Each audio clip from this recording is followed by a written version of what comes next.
The Prince of Wales will kneel to pay homage to his father the King at the coronation next week, following in the footsteps of his grandfather the late Duke of Edinburgh, who famously swore to be Queen Elizabeth II's liege man of life and limb during her ceremony in 1953.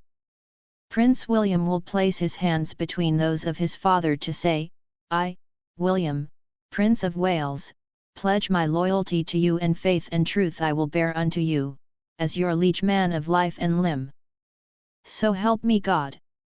The heir to the throne is the only member of the royal family who will pay the homage of royal blood, also described as the words of fealty, after the Archbishop pays his own homage on behalf of the Church of England.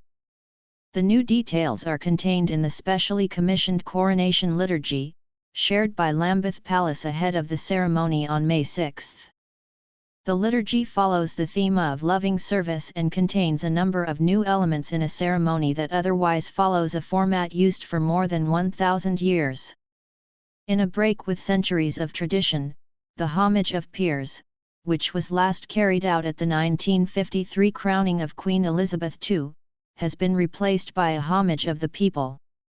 Those watching and listening at home or elsewhere will be invited to join in the homage, which reads, "I swear that I will pay true allegiance to your Majesty, and to your heirs and successors according to law. So help me God." The Archbishop of Canterbury will say, "God save the King," to which the people will reply, "God save King Charles." Long live King Charles! May the King live forever. In an update to reflect the diverse makeup of modern Britain, before the King's oath to uphold the law and the Church of England, the Archbishop will say that the Church will seek to foster an environment in which people of all faiths and beliefs may live freely. The new words reflect the King's long-standing support of interfaith relations and his desire to make his reign as inclusive as possible. For the first time in coronation history, items of the regalia, those with no Christian meaning or symbolism, will be presented by members of the House of Lords from different faith traditions including Judaism, Islam, Hinduism, and Sikhism. In a third nod to inclusivity, as the King prepares to depart the Abbey, he will receive and acknowledge a spoken greeting delivered in unison by representatives from Jewish, Hindu, Sikh, Muslim and Buddhist communities. And in another first, Prime Minister Rishi Sunak, a Hindu, will give a reading on the theme of loving service. It will be the first time a Prime Minister and a non-Christian has done this at a coronation. The King's own faith will also be on display as he becomes the first monarch to pray aloud in front of the congregation when he says a personal prayer written specially for the occasion, after making his oath. His prayer will reflect the duty and privilege of the sovereign to serve all communities.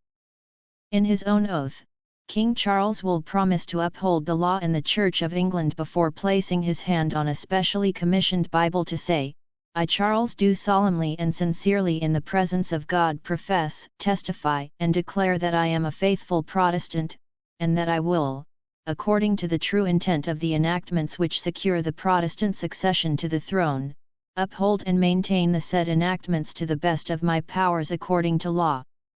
Elsewhere, female bishops including Dame Sarah Molly, Bishop of London, the Rt Rev Rose Hudson Wilkin, Bishop of Dover and the Bishop of Canterbury, and the Rt Rev D'Arguli Francis Deacony, Bishop of Chelmsford, will play a role in the coronation service for the first time in history. The different languages of the British Isles will also be used in the service for the first time, with the prayer in Welsh and a hymn, Veni Creator, sung in Welsh, Scottish Gaelic, and Irish Gaelic. At the opening of the coronation service, the King will be Gre.